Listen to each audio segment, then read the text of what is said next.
As a kid, I really wanted a Lego train set, but never got one, and now as an adult, I'm compensating by spending far too much time playing railroad sims. Railway Empire is available on Steam and PlayStation 4 and Xbox, and review keys were kindly provided by Calypso Media and Gaming Mind Studio. The game was played on the PlayStation 4. Every time a new party steps up to the table of the original Sims and Tycoon games, part of the gaming community holds their breath in anticipation. Is someone trying to cash in, or are they bringing something new to the table? Gaming Mind Studio has made a bit of a name of themselves by stepping up and bringing the genres forward bit by bit, and with Railway Empire they're continuing that trend. Railroad sims, or tycoons, are all about building an empire by putting down railroad tracks, building stations, and having little trains drive around making monies for you. Upgrade things, research new and historically accurate trains, and speed up everything until there's too much going on, and suddenly you're several days past your bedtime. Stylistically comparable to 2006 Sid Meier's Railroad, the most recent entry in the Railroad Tycoon series, and using many of the same mechanics, the first thing you notice is that they basically moved the whole thing forward a generation, giving you a more modern game. Everything's bigger. Yes, a decade later we have more RAM and whatnot, and finally a decent sized map. That said, I hope there's plans for even larger, more involved maps, just to let us play a single game for ages. The in-game research tree is also a nice addition or reintroduction, with research points you can allocate towards different components, new trains, or just social effects. A gatekeeping mechanism is there to keep you from using a bullet train in the 1870s America. Unfortunately, the research elements seem mostly to be based around either extra locomotive power or higher ticket cargo fees, and more variation could have made this more interesting. The campaign and opponents are also a good step forward, telling the story of the railroads being built in the US in the 1800s, with a fair bit of history included and little quips from the various characters. Not overly new, but polished and a nice addition for anyone interested in history or just not too well versed in the particulars of this.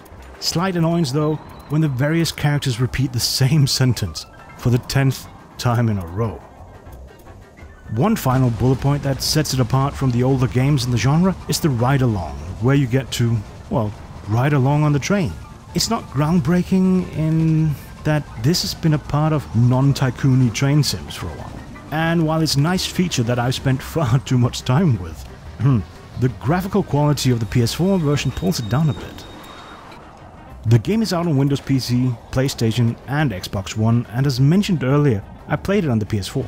Similar to how Civilization Revolution on the previous generation of consoles went a more arcadey route, Empire sort of do too.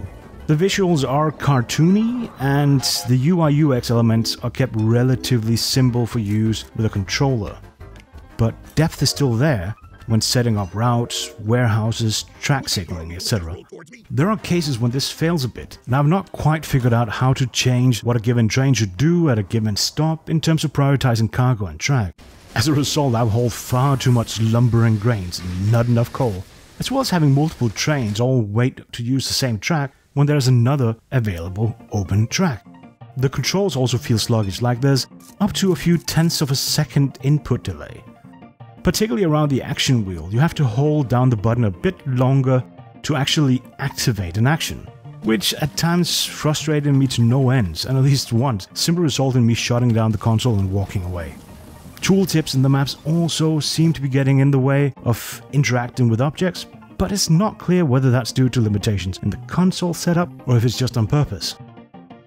Railway Empires covers a lot of the basics you'd expect and makes an excellent single-player game. But it does come up short in certain areas. One that's perhaps not high up on most people's list is multiplayer gaming. It's very much a single-player experience, and according to the publisher, there's no plans for multiplayer. Another omission that's quickly apparent is how it focuses solely on America 1830 through 1930. There's no Stevenson's Rocket and Railroads of Britain, nor mainland Europe with 1820s Belgium and into the rest of the territory, or late 1800s India.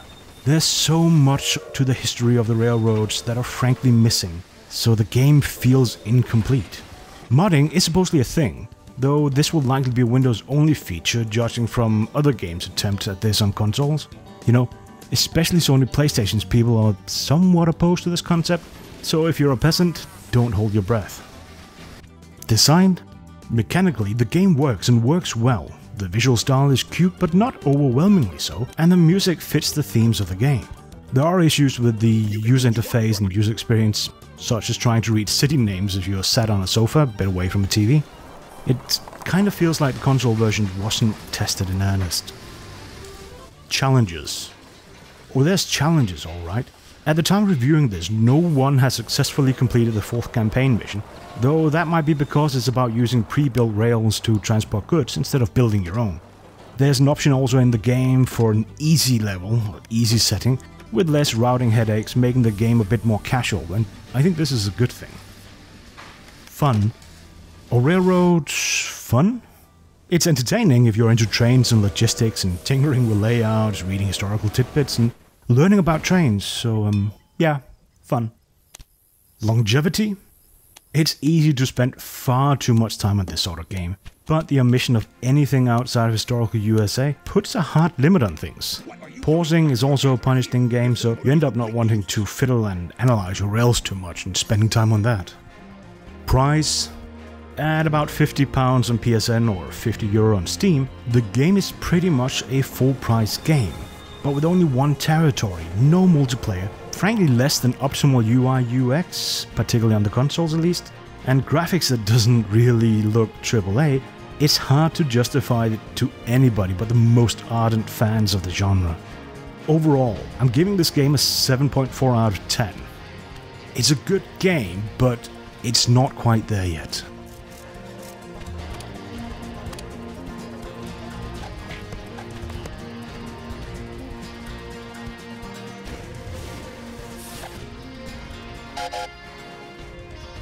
Mm-hmm.